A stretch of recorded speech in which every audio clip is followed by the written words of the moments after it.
కాబట్టి మళ్ళా అవే ఎందుకు చెబుతారనంటే మనం దానిలో కనుక అనుష్ఠించి సిద్ధి పొందితే ఇంకో చెప్పేవాళ్ళు ఇంకో చెప్పుకోవడానికి ఉండవు. సిద్ధి పొందాక కూడా మళ్ళీ అవే ఆచరించాలి జారిపోకుండా ఉండడానికి అని చెప్పారు. మళ్ళీ ఆ మాట కూడా భగవద్గీతలో చెప్పారు. ఏది సాధన చేయటం వల్ల ఒక స్థితిలోకి వచ్చావో ఆ స్థితిలో అలా ఉండాలిట అంటే, జారిపోకుండా ఉండాలిట అంటే మళ్ళీ దాన్ని అనుష్ఠిస్తూ ఉంటేనే అన్నారు. 99 కిలోమీటర్లు నువ్వు శుభ్రంగా డ్రైవ్ చేసావు స్టీరింగ్ పట్టుకొని, ఆ 1 కిలోమీటర్ కూడా సేఫ్గా వెళ్ళాలంటే స్టీరింగ్ మీద చేయి పట్టుకొని వెళితేనే అన్నారు. 99 కిలోమీటర్లు పట్టుకొని వెళ్ళారు కదంటే చేయి తీస్తే ఆ 1 కిలోమీటర్ వెళ్ళడం ఉండదన్నారు.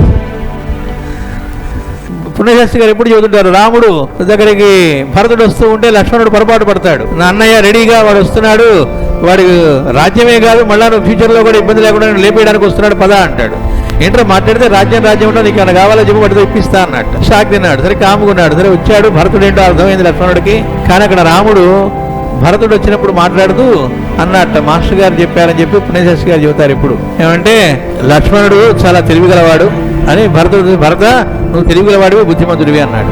అంటే అర్థం నీకు బుద్ధి లేదునా లక్ష్మణుడు తెలియడంట. అది ఒకటి తెలివిగలవాడు అని, ఇంకోటి తెలివిగలవాడు బుద్ధిమంతుడు అంటే అవతల వాడికి బుద్ధి లేదనేగా. అంటే ఎంత నైస్ గా ఆ చెప్పడంలో కూడా అవతల వాడికి ఎక్కడ హర్ట్ కాకుండా ఇబ్బంది కలగకుండా నెమ్మదిగా ఎలా చెప్పాలో చెప్పడం. ఇంకో మాట చెప్పారు, అంటే మనం ఎట్లా ఉండాలో చెప్పడానికి. లక్ష్మణుడు గుహుడు మాట్లాడుకుంటూ ఉన్నప్పుడు రాముడు గురించి మాట్లాడుకుంటూ ఉన్నారు, సీత గురించి చెప్పుకుంటూ ఉన్నారు. దీంతో పాటు ఆ మందరు ఇట్లా కైకి ఇట్లా అని చెప్పుకుంటున్నారట.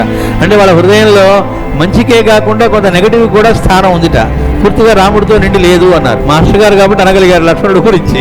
ఏది అడవికి వచ్చి సేవ చేస్తున్న లక్ష్మణుడు గురించి ఇంకెవరు అలా చెప్పలేరు. అంటే మనం బాగుపడడానికి చెప్పారు అక్కడ.